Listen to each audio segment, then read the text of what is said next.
शाम को आते हुए राशन लेते आना और हाँ, मुन्ना के स्कूल में फीस भरनी है, उसके लिए पैसे देते जाओ। बीवी की इस मांग पर जेबें उल्टी करके दिखाने के सिवा बड़े के पास कोई दूसरा उत्तर नहीं था। माथे पर चिंता की शिकनों के साथ सवेरे तो बड़ा भाई अपने काम पर निकल गया, लेकिन उस शाम उसने पूरे परिवार के सामने इस आर्थिक संकट को दूर करने के लिए एक प्रस्ताव रखा। क्यों ना हम उस प्लॉट को बेच दें जिसे बाबूजी ने लक्ष्मी को शादी में देने के लिए खरीदा था। बेटी को दी हुई चीज़ वापस नहीं मांगते, पाप लगता है। लक्ष्मी का जन्म होते ही घर खुशियों से भर गया था। तभी तुम्हारे बाप ने ये तय कर लिया था कि ये प्लॉट लक्ष्मी का है, जो उसे उसकी शादी में दे दिया जाएगा।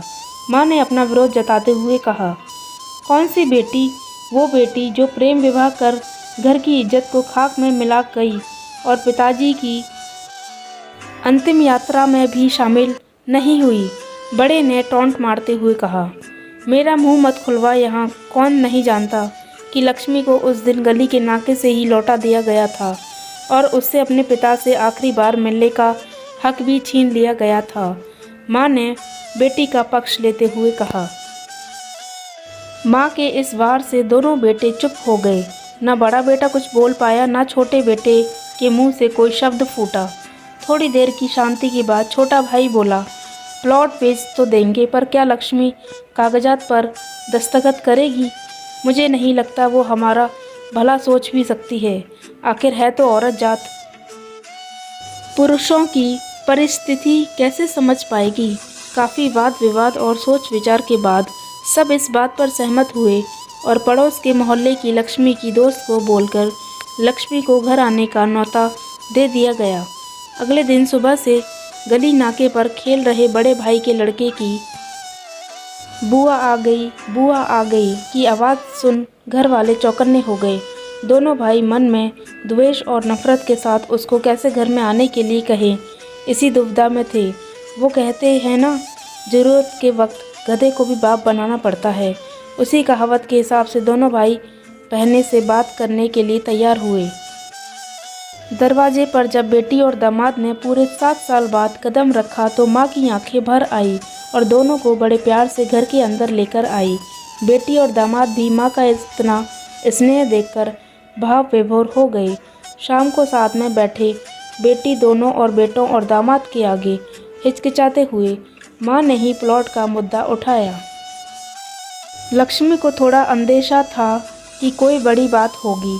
लक्ष्मी उसी दिन से ये सोच रही थी कि ऐसी क्या बात हो सकती है कि जो खड़ूस भाई उसे बाप का मुंह भी दिखाने के खिलाफ थे, वो अचानक इतने कैसे पिघल गए। लेकिन अब उसको सारी बात समझ में आ गई। लक्ष्मी ने तिरछी नज़र से पति की तरफ देखा तो वो बोल पड़ा, देखिए माँ जी, शादी से पहले जो कुछ आपका था वो आपका ही रहेगा। ना उस पर मेरा या लक्ष्मी का कोई हक था, ना है, ना ही भविष्य में हम मांगेंगे। इसलिए आप निश्चित होकर उस प्लॉट के साथ जो करना है कीजिए। आप जहाँ कहेंगे हम वहाँ साइन कर देंगे।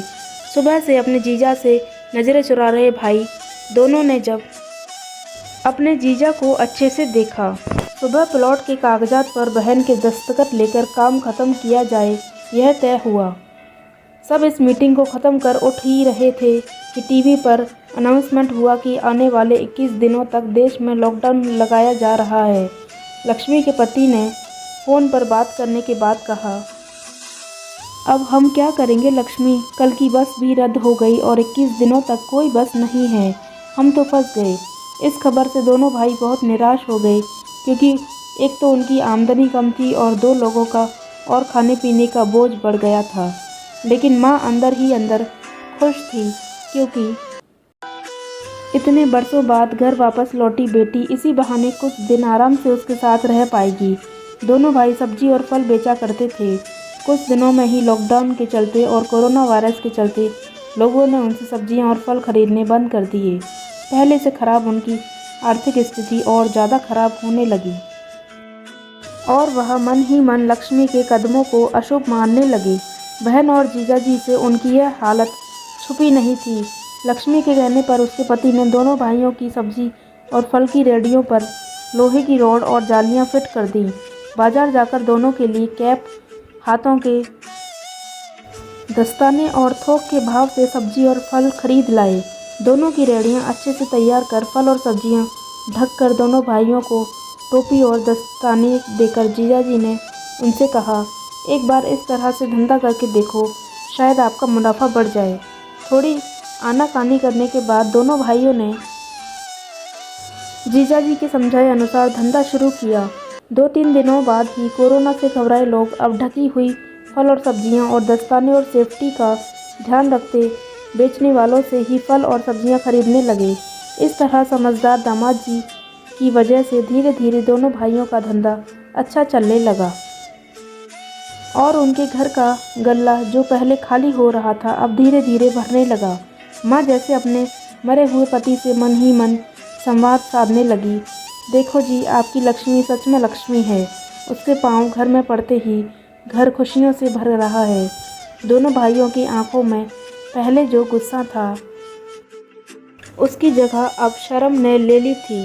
वह मन ही मन सोचते थे, क्या गलत किया था बहन ने जो हमने उसके साथ इतना बुरा सलूक किया। शादी ही तो की थी और शादी करने से पहले हमें बताया भी तो था। हमें ही थे जो उसे स्वीकार नहीं कर पाए। दोनों भाइयों के मन में द्वेष और नफरत धीरे धीरे क्वारंटाइन हो गई।